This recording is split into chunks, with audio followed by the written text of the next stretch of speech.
Et pour aborder ce sujet, nous avons le plaisir d'accueillir au bout du fil M. Youssef Abdelkader. Vous êtes journaliste, bonsoir. Oui, bonsoir monsieur.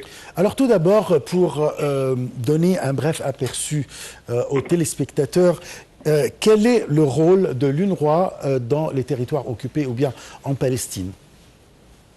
En fait, l'UNRWA, c'est l'organisation internationale qui, par les United Nations,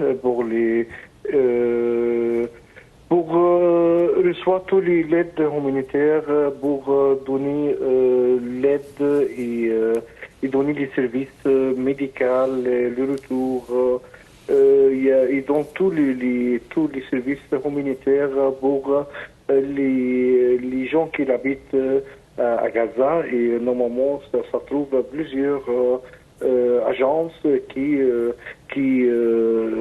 et dans les cartes des UNRWA, et les gens ils peuvent inscrire là-bas, et voilà, et avec cette carte, et à chaque famille, ils reçoivent le droit humanitaire.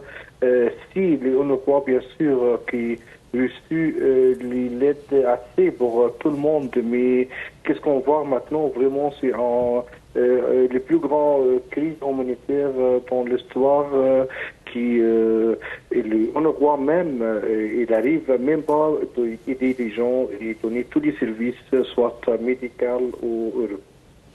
Parfait. Quel est votre avis sur les allégations concernant qu'il y a eu quelques membres de l'UNRWA qui ont participé à l'attaque du 7 octobre contre Israël? Et peut-être c'est possible, hein, mais les UNRWA, les membres ou les gens qui reçoivent l'aide des UNRWA, c'est toujours les gens qui ont fait l'enquête pour savoir c'est qui exact cette personne et les familles, et pour aider des personnes. Juste, c'est pas pour tout le monde, mais c'est possible à Gaza. Il va y avoir assez de contrôles, et en plus c'est Hamas qui contrôle tout le système à Gaza. C'est pour ça c'est possible qu'il y a moyen qu'il y ait des sauvetages, qu'il y a des gens qui reçoivent l'aide. Ils sont pas le droit, bien sûr, pour cette aide, mais c'est possible qu'il reste toujours disponible pour tout le monde. Il n'y a pas assez de contrôle, je veux dire. Quelques pays, surtout européens, ont décidé d'arrêter leur aide à l'UNRWA après ces accusations israéliennes. Votre avis? Et je trouve que pour arrêter l'aide humanitaire, ça c'est déjà une décision qui ça va pas du tout, parce que si l'UNRWA ne reçoit pas assez d'aide humanitaire de tous les pays qui peuvent aider l'UNRWA comme d'habitude, mais malheureusement avec cette décision des plusieurs pays qui arrêtent l'aide humanitaire, ça veut dire que l'UNRWA n'a pas assez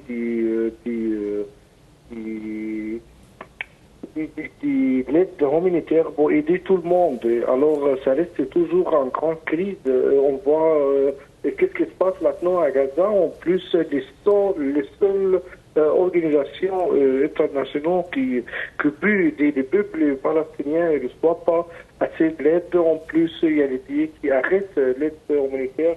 Et tout ça, c'est pas juste, parce que c'est les peuples palestiniens qui sont victimes de cette décision. Et voilà, et c'est reste toujours négatif pour l'UNRWA et surtout pour le peuple palestinien. La position de l'Égypte est claire, c'est-à-dire c'est un soutien total de la part de l'Égypte à l'UNRWA et à son travail sur le territoire égyptien. Votre commentaire? C'est tout à fait normal. L'Égypte cherche toujours les supports, l'aide pour passer, même l'aide humanitaire qui vient de l'Europe et qui vient de tous les pays arabes, tous les mondes entiers, les passages de Rafah. L'Égypte il fait des maximum pour des camions qui peuvent passer. Jusqu'à maintenant, on a 50 ou 60 camions par jour, mais l'Égypte cherche toujours des moyens de discuter pour élargir nombre des camions avec tous les aides humanitaires qui viennent partout. Pour l'Égypte, l'UNRWA doit rester exister et doit continuer son rôle principal d'aider le peuple palestinien parce que l'UNRWA c'est une organisation internationale qui a assez d'expérience, surtout sur place. Les membres de l'UNRWA même, ils sont assez d'expérience, ils savent exactement à qui doit donner l'aide, à quel service on doit donner. Surtout, il y en a beaucoup des médecins du monde, des médecins qui travaillent avec les UNRWA même. Et alors, pour le peuple palestinien, c'est dommage, vraiment. Mais l'Égypte, il est toujours supporter les UNRWA et toutes les organisations internationales de rester sur les trains, de continuer d'aider avec tous les aides humanitaires. L'Égypte fait son mieux et j'espère qu'il y a beaucoup comme on a vu dernièrement, l'Europe et suivre les divisions d'Égypte et ils savent très bien que l'Égypte a beaucoup d'expérience dans ce cas. En tant que journaliste, alors, et surtout que vous avez vécu quand même en Europe, comment vous trouvez la situation en mer Rouge actuellement? En mer Rouge, bien sûr, c'est un grand défi pour pour tout le monde entier, parce que les passages des mers rouges, on sait tous que tous les économies du monde ça regarde là-bas à cause des canaux de Suez, tous les grands bateaux qui avec les marchandises et maintenant il y en a beaucoup qui commencent à changer les plans. Et ça change beaucoup les choses en fait dans la mer Rouge pour le moment.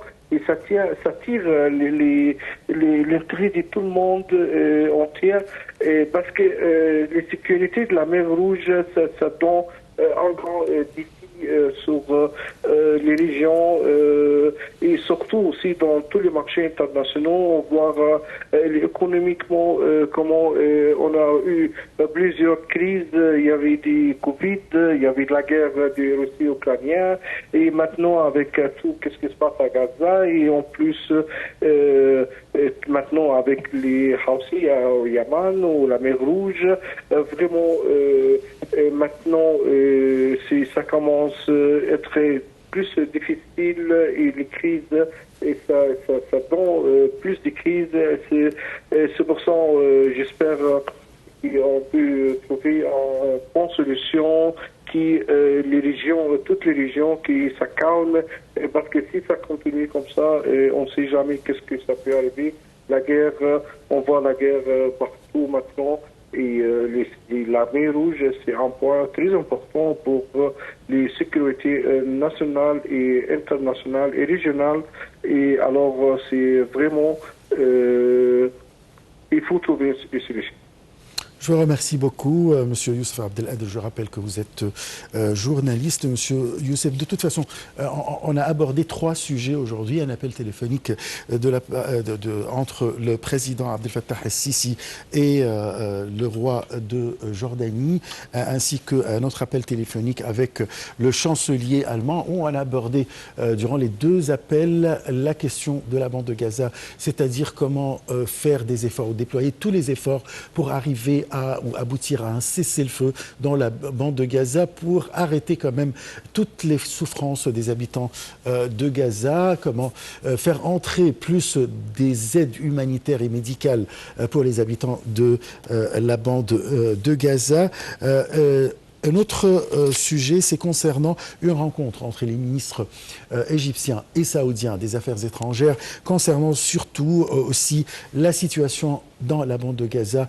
Et c'était une demande claire et nette devant tout le monde, c'est la demande d'un cessez-le-feu dans la bande de Gaza et d'arrêter complètement l'effusion du sang avec un échange ou bien l'échange des prisonniers des deux côtés.